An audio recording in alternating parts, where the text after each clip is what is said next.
Bro. Bro. Bro. Bro. Bro. Bro. Bro. Bro. Daniel Bryan is the 9/11 of WrestleMania 30.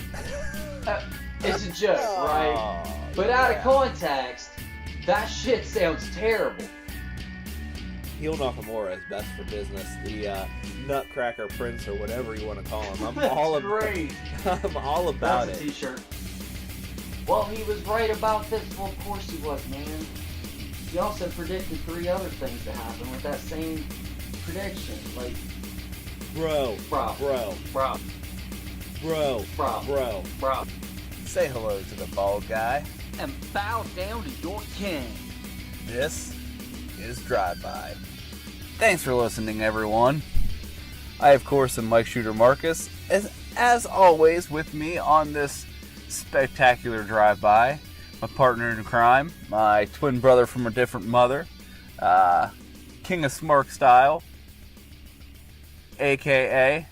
King of Nerds, Mike Forrest. What's up, Mike? I just saw Solo. It mostly succeeds, despite being poorly written and easily the weakest of the Disney Star Wars movies.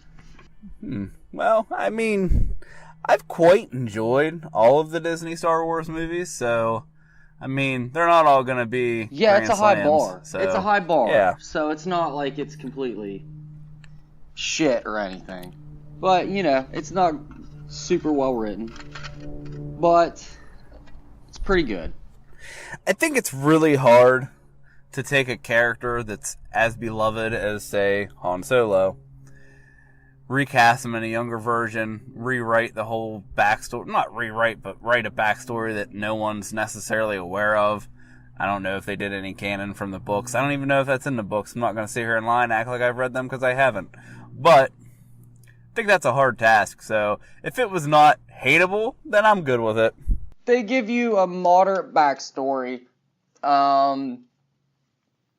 Lando is awesome. Donald Glover knocks it out as Lando. Nice. I'm an admitted Donald Glover mark, so there is that, but he kills it as Lando. But We like Marks on this show, Yeah. so that's good. Spoiler, you find out Chewbacca is transgender. It's crazy. Well, it's an interesting thing to bring up at the top of the Gonna show. piss some We might people be off. getting to that a little bit later at the end of the show, Mike. Spoiler alert. Yeah, we'll get there.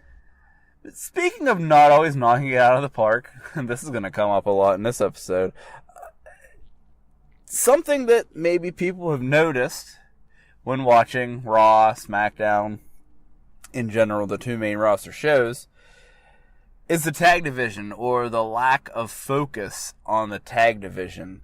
There's a rumor that's been circulating here and there on some of the dirt sites that Vince McMahon has just lost interest and doesn't want to do anything with it. And I don't know if I mean, Vince definitely goes through those periods where some things are more important than others. I don't know if I'd quite say that he's just completely lost interest. I know tag teams aren't really his thing.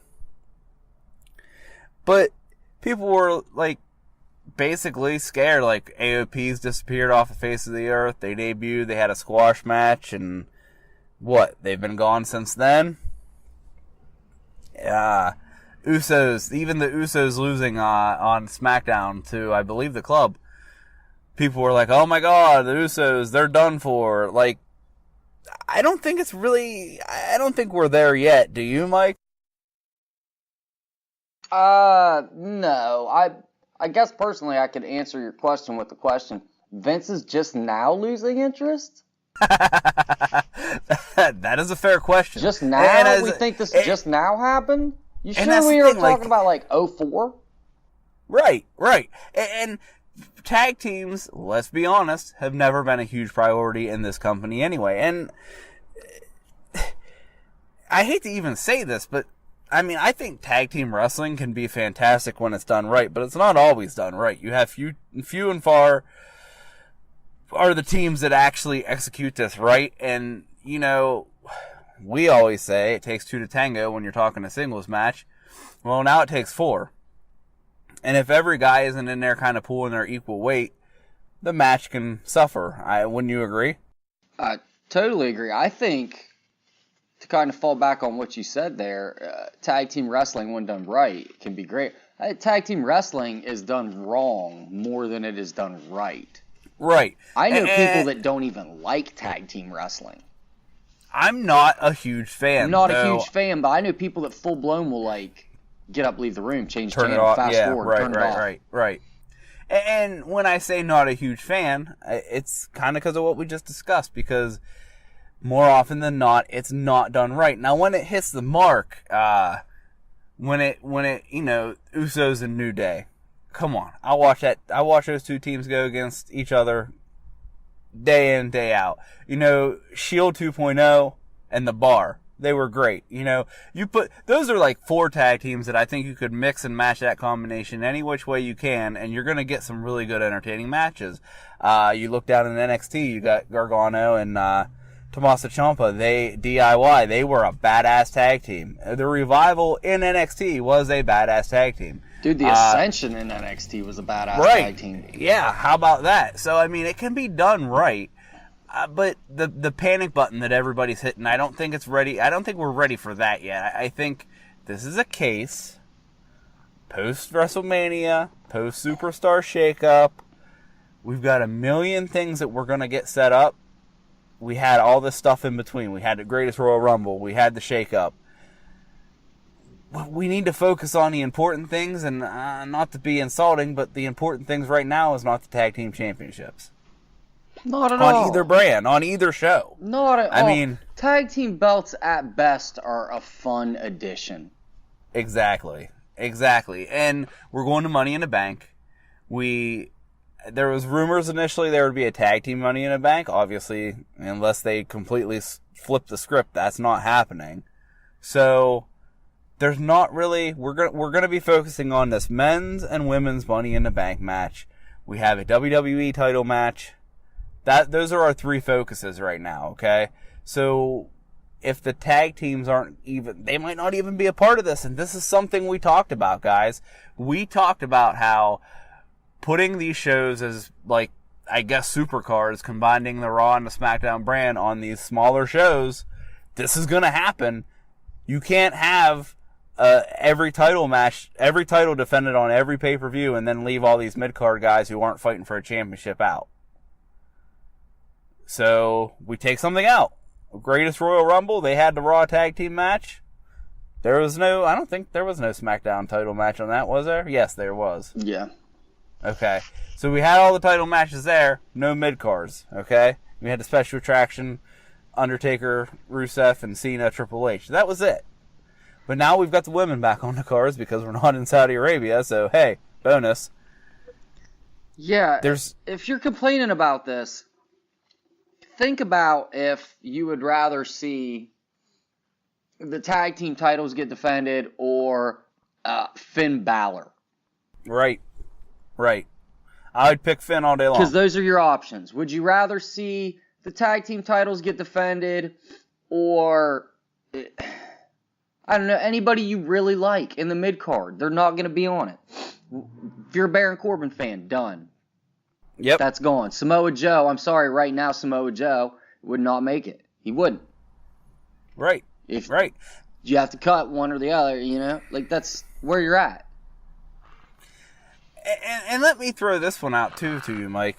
I mentioned earlier fans complaining about the Usos and, they're dropping in stock. I mean, they lost to the club. These are the same people that would complain if the club lost to the Usos, that they don't know what they're doing with the club, and they're just getting buried on SmackDown after getting buried on Raw. 100% these are the same people. Yeah, you can't keep these people happy, man. You can't. These would be the same people if the tag team titles were on the show. They'd be complaining Finn Balor wasn't. Right, and that's what I mean. It goes to the thing that we say here all the time. Not everybody can be on top all the time. No, you can't. Not everybody can be the main story or main focus all the time. And if they were, you'd be tired of them. You'd be tired of it. These things are going to rotate. This is going to happen from time to time. I think it's a blessing that the Cruiserweights have their own show, because at least they have that, because Lord knows they're not on Raw anymore either. So they will probably not ever be back on Raw unless something goes on with this TV deal we're going to talk about here in a minute. But, I mean, let's be real. We got to prioritize things. And I can be okay with the tag teams not necessarily being a high priority at this time. Do I want to see them crawl back up there? Absolutely, because there's some good matches that have the potential. You know, you got Sanity that has yet to debut on SmackDown. Why would they debut right now when there's nothing going on in that division? Yeah, what are they going to do? Just hang out? Just not debut and not be on TV like AOP. I think that's where they dropped the ball. They wanted AOP to be this big post WrestleMania debut, and then they were like, well, shit, we don't have anything for him right now. And I don't think it's your contract's running out, we don't have anything for you, see you later kind of deal. It's just a simple fact that they know they have these studs, but they don't have anything for them. So instead of just having them crush jobbers week after week, take them off of TV, we'll bring them back out when it matters. Yeah, and that, I don't know, that does a real disservice to the talent, doesn't it? Especially guys like AOP that worked really hard and got over. And got better. Got way better. Yes. Way better. Improved ridiculously. Showed their athleticism. Yep. And get rewarded by going to the main roster and doing nothing. Going to the main roster, losing their manager, and then disappearing off of TV for the foreseeable future. All that in consideration, though, Mike, I guess it's better than the route of an Ascension or, I hate to say it, but even because people, scream about it, the revival of just basically fading away into nothing and just being a quote-unquote jobber tag team. Jobber tag team. Right? Same people calling them jobbers, the same people geeking out over them. Exactly. It's just, man, we just can't please people, can we? Nah, there's just a sect of wrestling fans that are always going to want something to complain about. And that's just the reality of it. There's just nothing we can do about it. And it's super vocal now because of social media, because of instant, the instant gratification of sharing and talking about it online on those platforms, and the instant voice that everybody has. So I think it's amplified. And we're gonna get into this in the next portion. This is actually a fantastic segue, but everyone complains about how bad the product is. It's a $1 billion product, guys. It can't be that bad. $1 billion product, and you're gonna complain about it. I mean, obviously, nothing's perfect, obviously, but this thing makes $1 billion a year. You're gonna tell me they're doing everything wrong? Not a chance. We're gonna talk about that. We're gonna come back. We're gonna speak about the B show, and we don't necessarily mean in grade level. B is going to stand for something else. Hang tight. We'll be right back.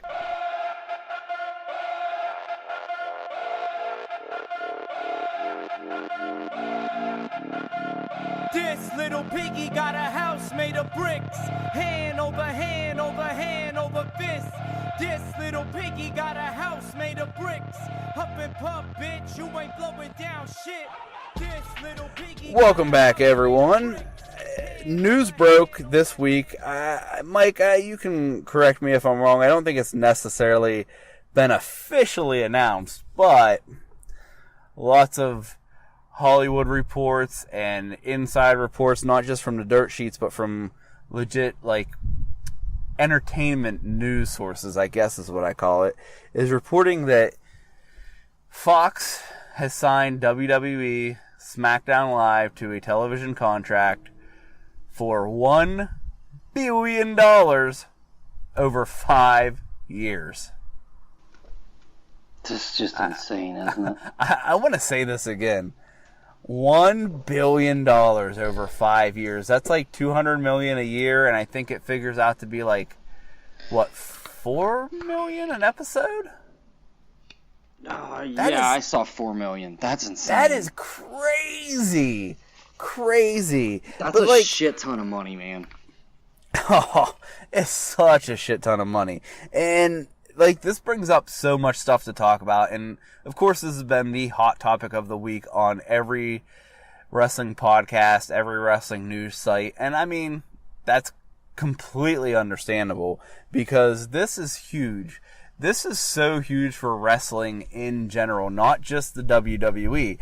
What blows my mind is that I've actually seen people complaining about it and saying how, oh, this is horrible for wrestling overall because now WWE can do whatever they want. And that, to me, couldn't be further from the truth. No. This is absurd. This is an amazing thing for wrestling. This is a prime time spot on network TV. Every week, guaranteed. A prime time $1 billion spot. Yeah, how could this be? This is more eyes on the product than possibly ever before. Mm-hmm. Well, I think what people were getting at is the fact that now they're too big to fail, which I don't think that's a fair assessment. I also think they've been really almost too big to fail for a while anyway.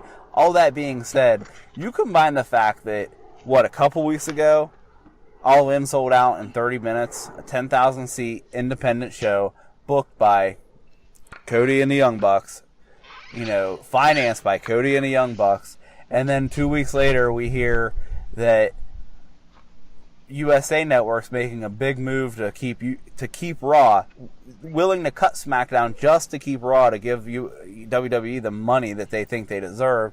And then we find out right after that Fox is going to pick SmackDown up and they're going to make an enormous television deal. This shows me that wrestling as a whole is in probably one of the best states it's ever been in overall. Ever. Maybe arguably the late 90s. It's right up there. It's starting to hit. It's weird because the late 90s I feel was like a nationwide peak. Right. And I feel wrestling at the moment's starting to hit its global. Right. That is peak. So perfect. It's that is such more a perfect way to put it. I never would have watched Pride. What are those? What's the one? PWG.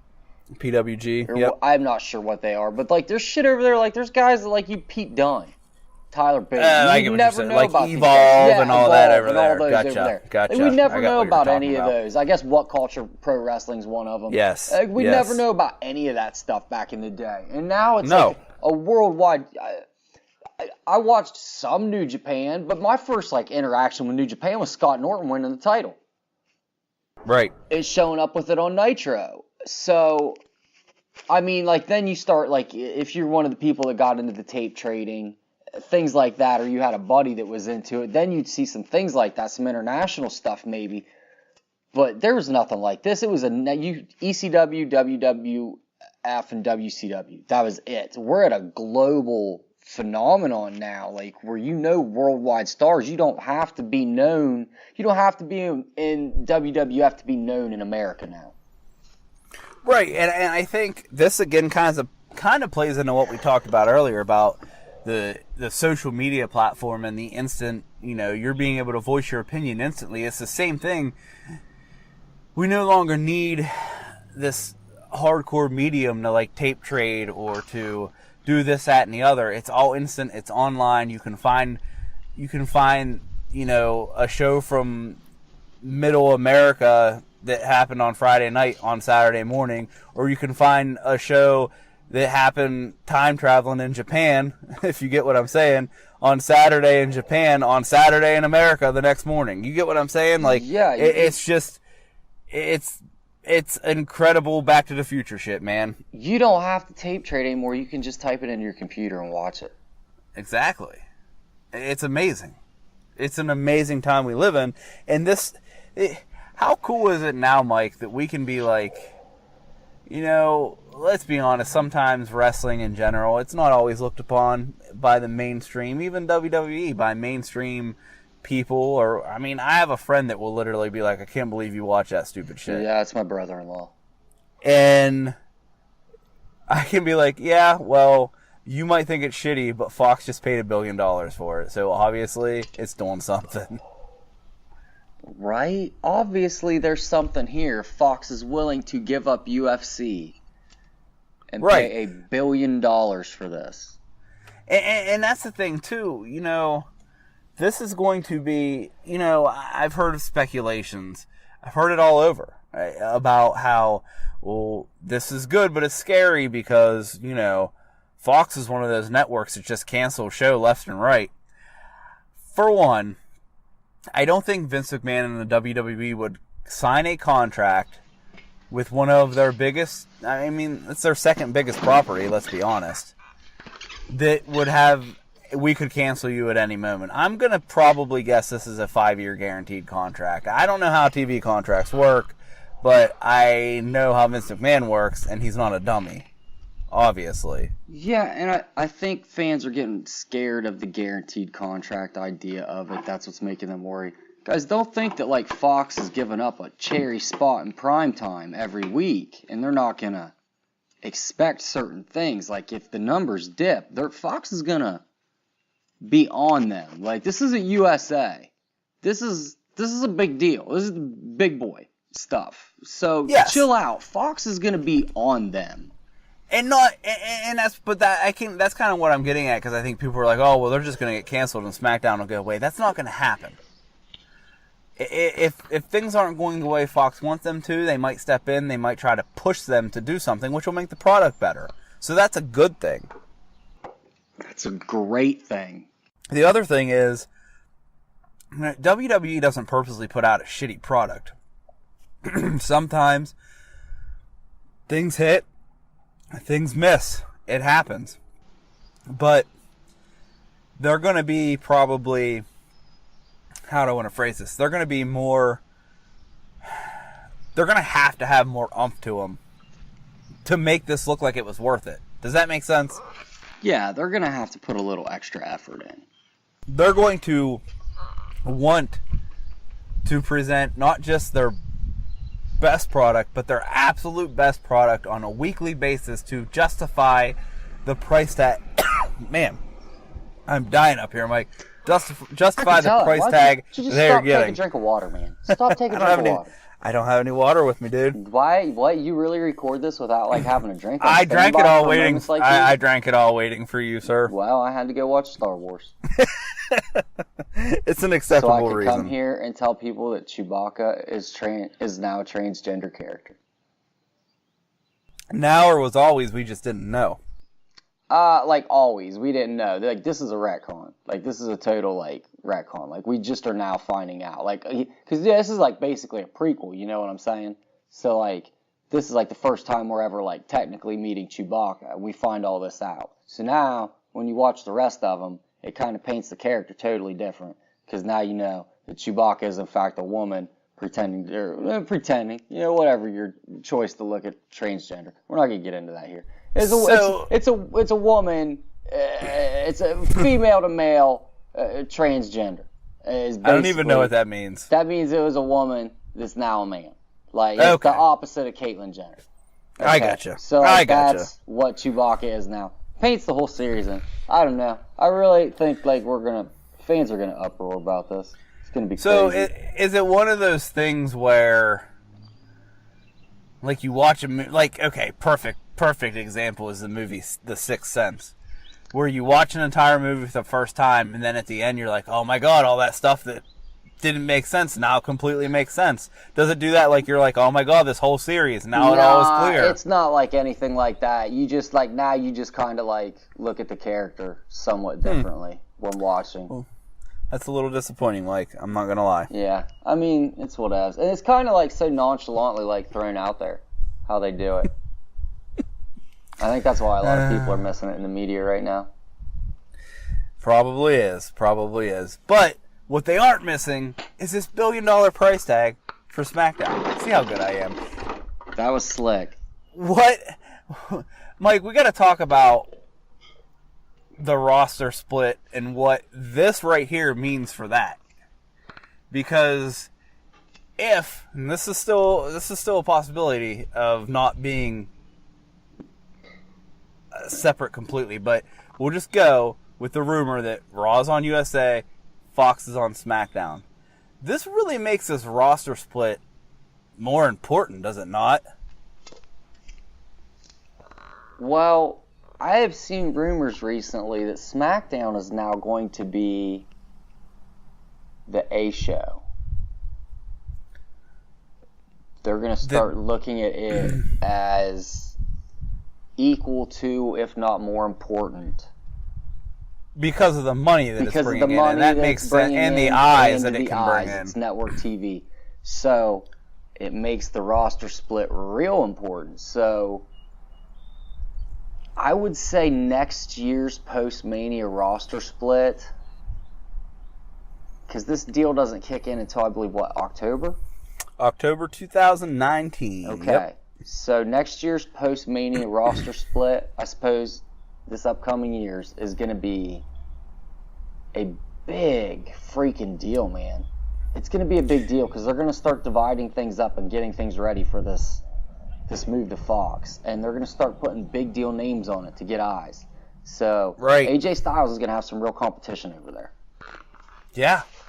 Yeah, gonna have to. You're going to look at seeing possibly, I'm talking Roman Reigns, Seth Rollins, Ronda Rousey, Brock Lesnar. Or Brock Lesnar, yes. These are yes, realities. Absolutely. These are realities that could happen on Fox.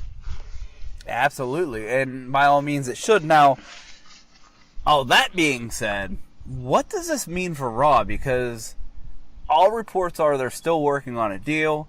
Is it possible that USA can't compete and Fox gets both properties? Or do you think... See, I'm in the opinion of... I've heard a lot of people saying there's no way that WWE wants this on two separate networks, and I actually completely disagree with that. I think that would be actually great for both brands, the Raw and the SmackDown brand. I think that this gives them even more leverage to say to USA, look, we just signed this deal for our 2-hour SmackDown. We're giving you 3 hours of content every week on Raw. We need even more than this. Yeah, I think this is only a good thing. There's also the ability to leverage each company against each other. Right. Or to possibly even, since USA is owned by NBC, to leverage it into possibly a primetime slot on NBC. That would be amazing. Could you imagine that? I'm just saying, these are the realities of, actually, looking deeper into this as, an actual business and not just, this is a show I like about guys that fight for belts. Look at it from, actually, a business like it is. Right. Yeah. Well, and that's a crazy thing. They're coming for you, Mike. Oh, that's the never-ending slew of old people that die in this town I live in. Jesus Lord. That's not a joke, man. When I first moved here, it was insane. It was insane. Just old people just die here all the fucking time, man. Start a body pickup service, man. Bring out your dead. Crazy, dude. There's sirens all day long here. All day long. And it's not crime, folks. It's just people croaking. This is where they talk about they don't know where elephants go to die. This is where old people come to die. There in Florida. Yep. I completely lost track of what we were talking about. We were talking about, Fox. Oh, yeah, Fox. That's right. Fox. Sorry, guys. Oh, sometimes things come up. USA and Fox, I mean... That's where I was going to get. I've even heard people I don't even want to use the word complaining, but kind of saying well, this is totally different. It's going to be, a network instead of a broadcast network instead of cable. They're probably going to be even more handcuffed and more PG. And I'm like, have you guys watched Fox? Because I think Fox is edgier than most cable channels. Yeah, Fox is a pretty edgy channel. Fox was the original edgy channel. They were known for it. I mean, Married with Children. Cops. Immediately comes to mind. Cops, and then there was another cop show they had, and I cannot think of the name of it for anything. They had America's Most Wanted. Right. They had... Right. This is back when people considered The Simpsons edgy, also. Yes. Yeah, 100%. I was not allowed to watch The Simpsons when it first came out. I wasn't either. And Living Color. Yeah, thank you. So, I don't think we need to worry about that, guys. I think... Yeah, we know our Fox television programming, you fucking assholes. Yeah, exactly. if nothing else, I think this is a great change for the company, and I'm excited to see where this is going to put Raw. I have a feeling we're going to hear that. Something's going to come out pretty soon. I don't think there's any way that with this Fox deal that USA is going to have to shit or get off the pot. I hope they shit. You don't want them on USA anymore? No, I thought USA would be getting off the pot. Like, leaving USA would be getting off the pot. Oh, I get what you're saying. Well, I think that saying... We always come into this discussion about what sayings truly mean. Yeah, I know. Shit or get off the pot. I think if you're just I get on the shit or get pot, off you're the pot just means. waiting. No, I think they just mean, like, do something. Just do something, man. Shit or get off the pot. Fucking do something. Shit means do something. Do something, man. Just do something. So, although, I mean, you know, if, like, getting off the pot in this case means up and leaving, I would prefer them to shit on USA. In USA? Shit on USA. In USA? On USA. I want them to shit in USA. That's fair. I think that's better than on because it brings all kind of weird. Well, if they're topical getting discussions. if they're getting up, if it's like up and leave, shit or get off the pot. So technically, like USA would be the pot, right? So I want them to shit in the pot. In the pot. Not I on get the it. pot. Like, what kind of asshole shit's on the pot? You fucking dickhead. If someone came to your house and shit on your toilet. Oh, dude, that made me so mad. We'll end it with this. What would make you more mad? Someone who actually shit on the toilet or someone who did an upper decker? Oh, I'd rather him shit on the toilet. I don't want to fish the upper decker out of the water and shit. For and all everybody that, who doesn't know... You could just wipe it off the shit, off the toilet. Don't know what we're talking about, here's a fun party game. It's called an upper decker. It's where you take the top off of the toilet, you actually poop in the tank, put it back on, and every time they flush, guess what comes up? You're gross. I didn't make it up. I just heard about it. You're gross. I can't believe you just talked about that on our show. It's awesome. It's going to go down in history, Mike. It's going to go down in history. What else is going to go down in history is the next segment. We're going to take a break. We're going to come back. And we're going to tell you all about this week in wrestling and who said something dumb. Hang tight. 60% of the time, it works every time. How's the fucking prison on planet bullshit in the galaxy of this sucked camel dick? Never go for retard. Alright, guys, it's that time of the show. Are you ready, Mike? Let's try it, man. Let's see. Alright, we painted each other's toenails before this, so I think we're going to be good. I think we're going to be nice and sunk up. Ready? Yep. It's time for Who Said Something Dumb? We got to do more toenail painting. Awful. Awful again. Just atrocious. Continues to be terrible. I should just edit it and make it sound like we know what we're doing. Low key though, like I probably would have been better. Like my father-in-law's here, and I don't even think his son-in-law's like a weirdo that fucking like talks to his buddy about wrestling on the phone and like says like he shouts shit. So. But you are. But I am. But he doesn't need to know that, man. He thinks I'm a cool dude right now. Fair enough.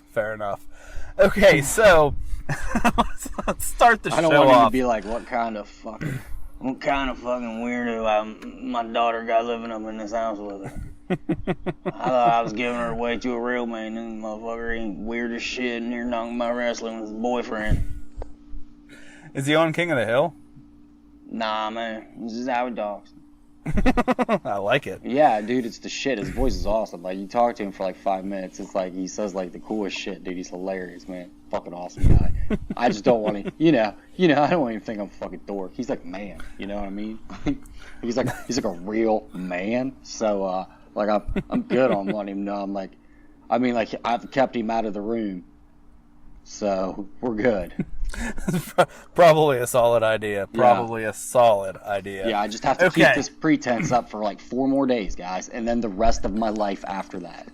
And then you're good. You can bust all your t-shirts and figures back out. And yeah, I mean, realistically, what's he got? Like 30 more years of best? Like he's like 60. So like, Jesus. I don't have to do this until I'm like fucking like 60.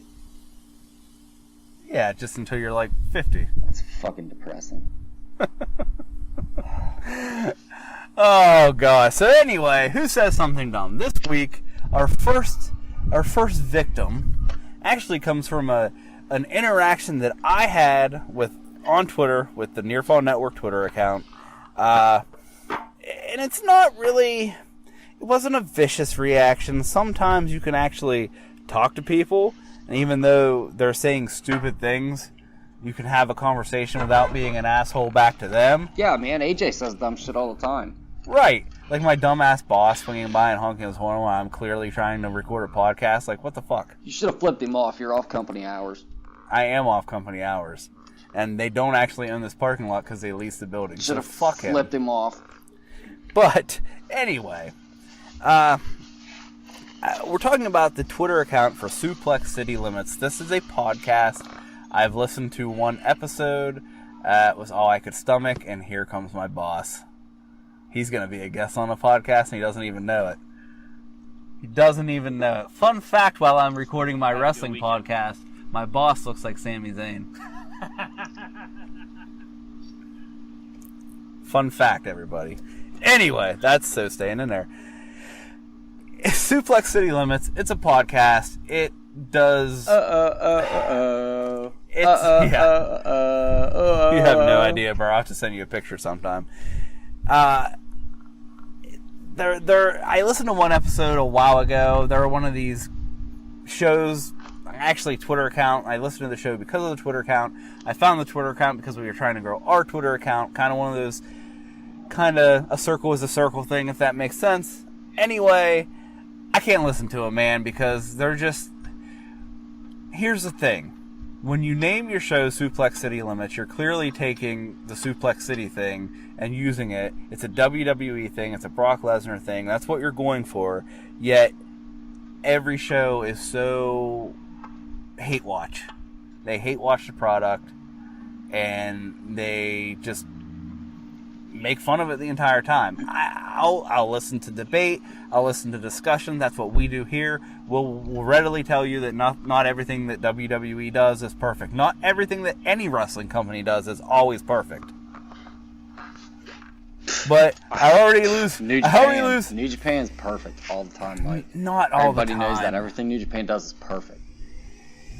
Calm down, Meltzer. Never whiffed on a match or a storyline ever. Calm down, Meltzer. It's okay. It's okay. But anyway, I just find it ironic that you name your show Suplex City Limits, which is a WWE reference, and then you shit on the product the whole time. But that's a topic for another day. What brought me to this is, after this Fox deal that we just talked about, the account tweeted out, we can only hope Fox installs some of their people in production. WWE production is beyond terrible. And I read this and I'm like, what the fuck is this guy talking about? Like, as far as production goes, I can't name a wrestling company that's better. Now, I don't know if he was misusing the word production, and I don't think he was. I just don't think he was taking the whole scope into it. Because I said, in response, really? If their production is beyond terrible, what does that say for companies like Ring of Honor and New Japan Pro Wrestling, whose overall presentation can't touch WWE? His response was, if you think WWE's production is better than New Japan's, I don't know what to tell you. WWE's constant zooms and camera cuts are awful. So this guy doesn't like the camera cuts and the zooms, which, I mean, it's nothing that I've ever noticed to a fault. I know there was one particular segment on the road, I think, to WrestleMania, where Sami Zayn and Kevin Owens were stomping someone. I don't even remember, but they're like zooming, and it was really obvious. But that was the only time it's ever really been kind of, hey, that stands out, if that makes any sense. Yeah, that makes sense. Like, Mike, you watch New Japan. Because I even wrote back. I said, well, I'm the opposite. I don't love all the camera cuts, but it doesn't bother me. I'd love to see New Japan or Ring of Honor with a clear, brighter presentation. And I also said something like, if you like watching your wrestling like you're watching through a thick fog, then by all means, yeah, the production's better on those other shows. Like, I'm an HD freak, man. Like, I have a hard time watching old stuff because it doesn't look as crisp. But, like, when you're talking production value from the staging to the lighting, that's what I'm talking about. You know, you can get into the whole directorial thing, and that's one thing.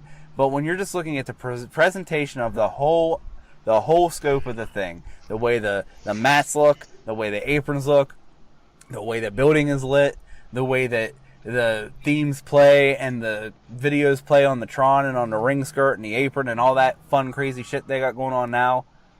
Are you really going to sit here and try to tell me that those other companies, and no knock on them, but can touch WWE on that production level? Ring of Honor doesn't even have straight fucking ropes.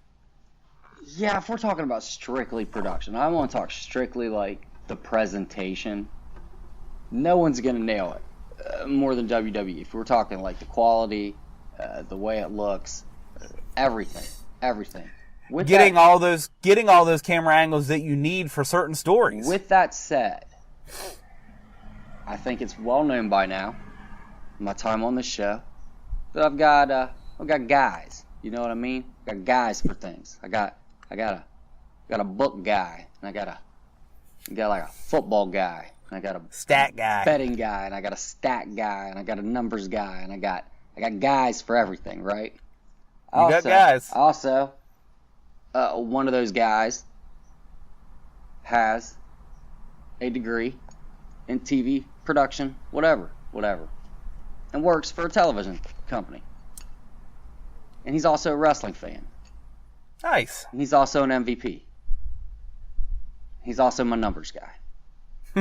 And he's also my stats guy. He's frequently pointed out to me numerous times where they have missed shots or there were bad. See, like, I almost agree with what this person says production-wise. If you look at production as calling the camera angles. Because New Japan doesn't miss shit.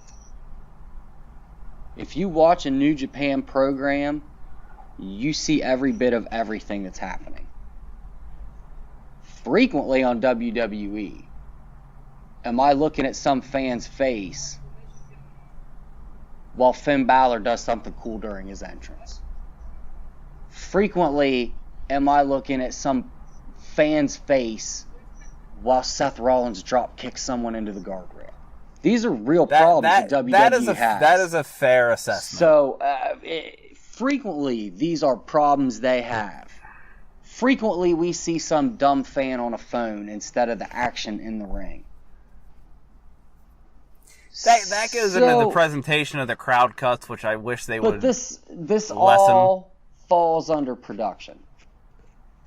This is all like, these are the camera crew and angles. It's part of production. So if you look at production as two different halves, the half you're speaking of, you're 100% right.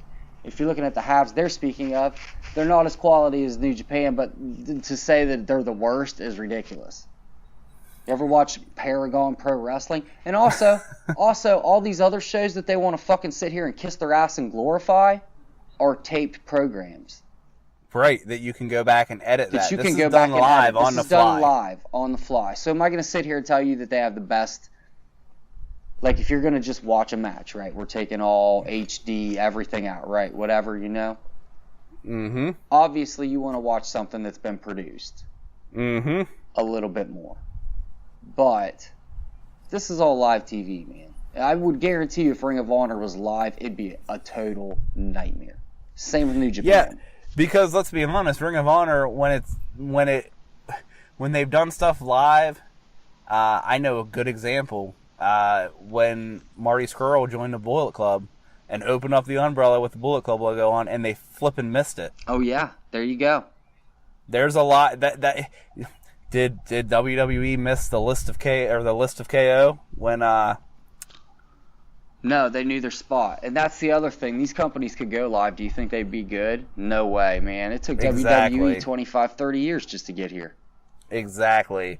And took WWE 30 years just to get to a point where they just occasionally miss something. Right.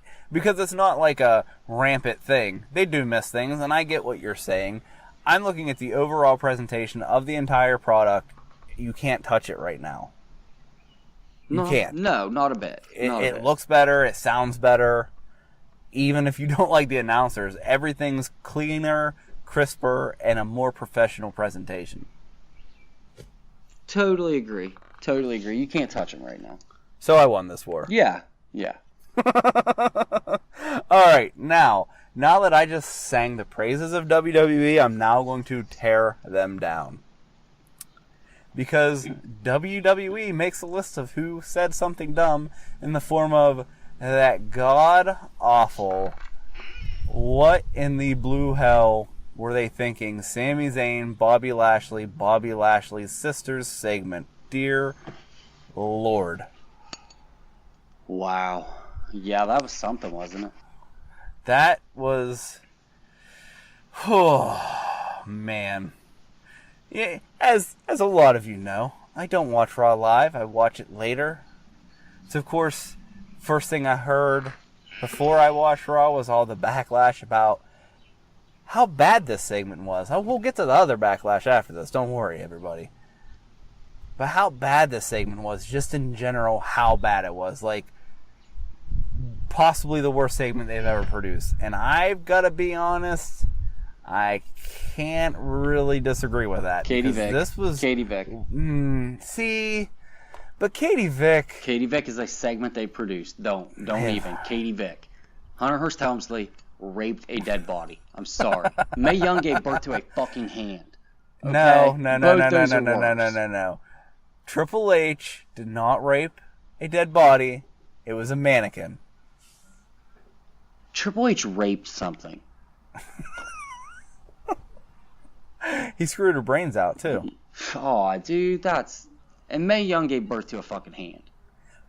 Those are both worse. Both You're going to worse. rank those higher. Like, see, the Katie Vick thing, I've actually recently went back and watched that. Dude, I remember when it happened live, and, God, I don't know. When was that? 2001? Yeah, I remember watching 2001, yeah, 2000, it was absurd. It was like 1920, something like that. 1987, I believe. No. Shortly I after was the 19 or 20. Shortly after the Monday Night Wars ended. It was like, yeah, it was like 2000. 2001, 2002. I know Russo wasn't there because I had to research for that. Because I totally thought this was a Russo idea, and it was not. Anyway. I thought that was hilarious when I watched it. Having watched it like 6 months ago, boy, that doesn't hold up at all. Not that it ever did, but, 19, 20-year-old Mike was like, that was funny, ha ha, he had sex with a corpse, ha ha. And then I watch it now, I'm like, oh boy, that was bad. I remember watching that with my friend Tom, and we looked at each other and we're like, oh, what are they doing? This was not smart. Tom was a cerebral wrestling fan, though. He would always point things out like that to me. He'd always be like, oh, this was a bad move. Well, he'd probably say the same thing about this Lashley segment, because you had Sami Zayn hiring guys to play Bobby Lashley's sisters. They weren't horrible at their job, but that was asking them to do a very bad job, like asking them to do a job that's not fun. We'll just say that. Let's phrase it that way. A job that would be hard to do no matter what. And man, oh man. Was one of those dudes JTG? I don't think so. I'm joking. One of them vaguely resembled him to me. And, the one with the mustache? Yeah, and I saw before I'd seen it, I think that was Kathy. Yeah, before I had watched it, I saw a still of it. And I was like, that dude vaguely resembles JTG. He also vaguely resembled, what was that dude, that actor? Eric. Oh, damn it. I don't know Eric, oh damn it. Eric LaSalle. He was on ER. Ah, okay. I gotcha. Yeah. Vaguely resembled gotcha. Eric LaSalle from ER. Original cast member on ER, by the way. There you go, guys. That's the shit we do for you here. That's what we do. But this segment was god awful. It was flat. There was zero heat for it because I think literally everybody was just thinking, what in God's name is going on? Yeah, you can't beat up women. Well, that brings us to the next part of Who Says Something Dumb. And that is the amount of fans on the internet crying and saying that this was WWE promoting gay bashing and transphobia because Bobby Lashley beat up crossdressers.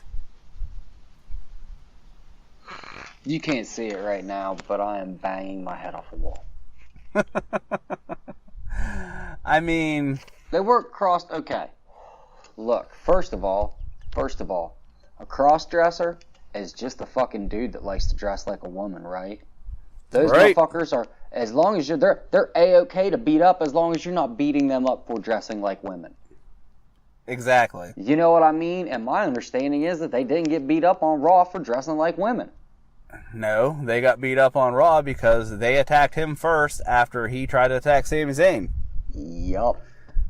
And so, maybe everyone just chill. Like, you know, I say, Mike, we've advocated against hate crimes numerous times here at the Near Full Network. We're against any kind of, well, not just that, but like, man, we don't like negativity of any sort like that. You know what I mean? Nope. We're always on the lookout. You more so than me. So, chill out, man. They were dudes that dressed like women. Yeah, positively. For a gimmick. And they didn't get beat up for dressing like women.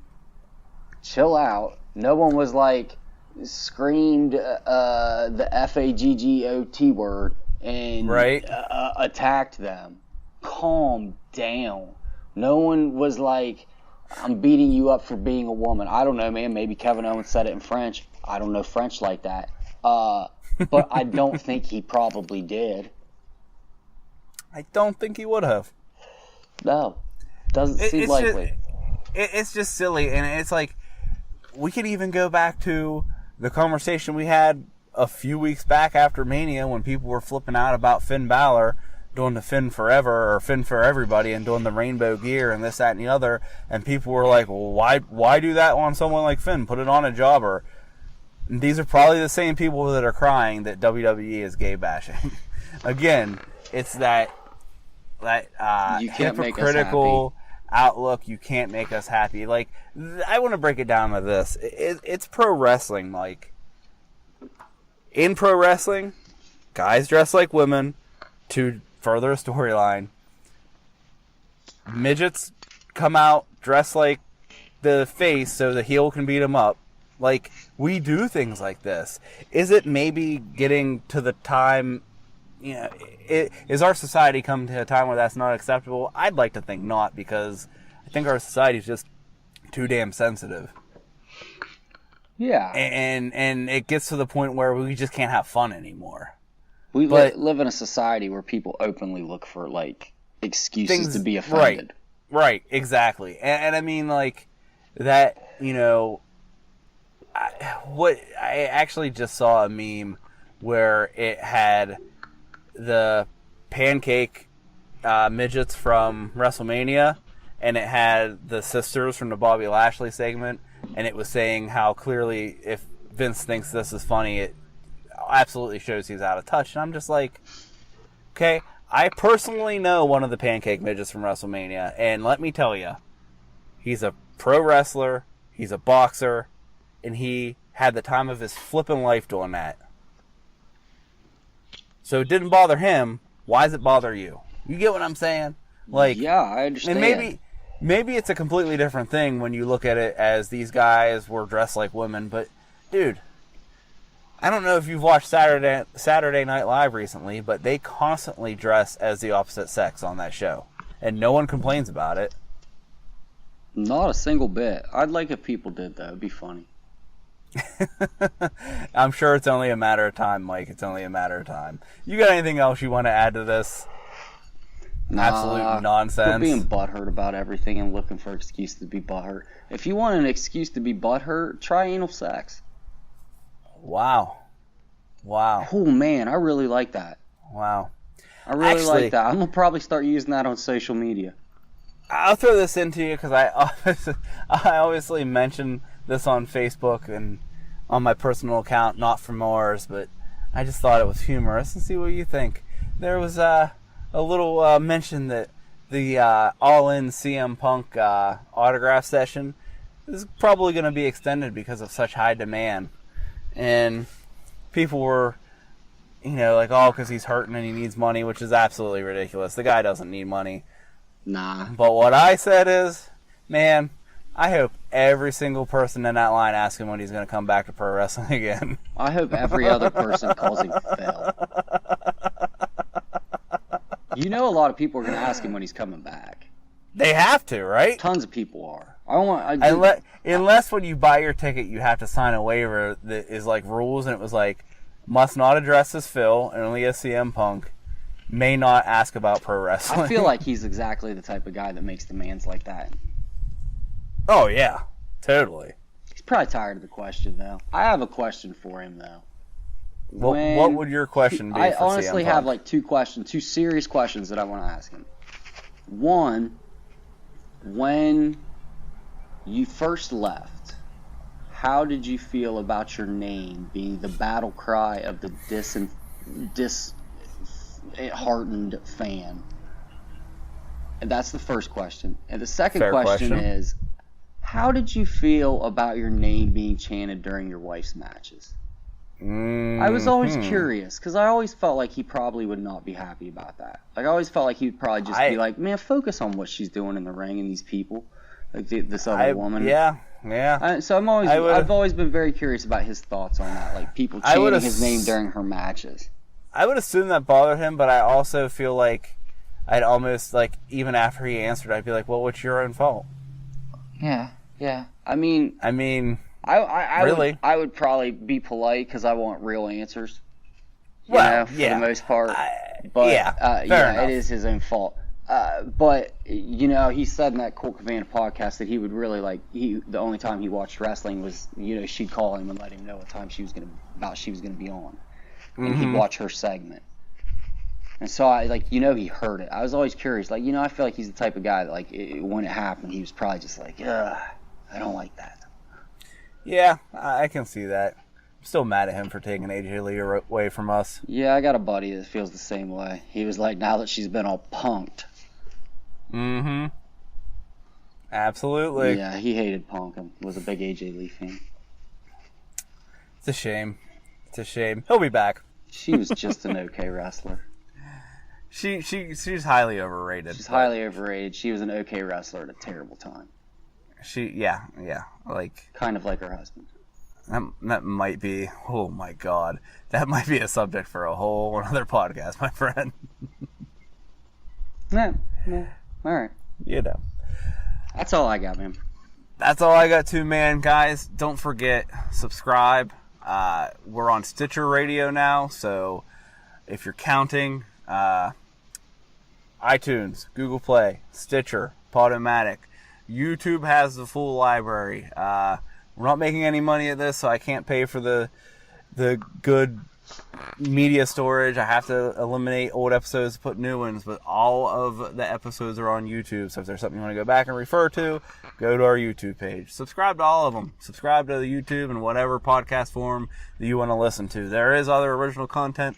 It's lacking right now on YouTube, but we're going to get there. I have a lot of shit going on in my life, guys, and so does Mike, does AJ. Especially with these new shows you got coming up. I knew you were going to say that shit. Well, coming soon. Shooting at the Mothership. Comprehensive review of WCW Saturday Night. Home of the Mothership, 6:05 p.m. Eastern Standard Time here on TBS, baby. That's the whole title. And then its sister show, Feeling the Burn, an in-depth dissection of WWF Sunday Night Heat, featuring our own Shooter. Mm-hmm. That's also the whole title for that. So he's got a lot going on. Not coming soon. Coming soon. Mike, I already did my coming, and I have 2 more kids on the way because of it. Oh, that was good. Didn't think I'd work that in there, did you? That was good. I'm usually the one that makes cum jokes. I had to take that mantle for you today, my friend. I had to take that mantle. Yeah, well, maybe you should work on these fucking shows that you keep promising everybody and not make semen jokes and leave that up to the fucking expert here. Well, we'll leave it up to that. I'll also leave you guys with this. We may have wrangled a very short interview with a very controversial guest. Might be making an appearance next week. We're not quite sure. We don't want to give too much away because it's not guaranteed, but we'll see what we can do. How's it looking, Mike? Well, you know, we'll see what happens, guys. We'll see what happens. Other than that, guys, I say it every week. It's been real. It's been fun. We'll catch you next time. You guys are beautiful. We love you. Have a good week.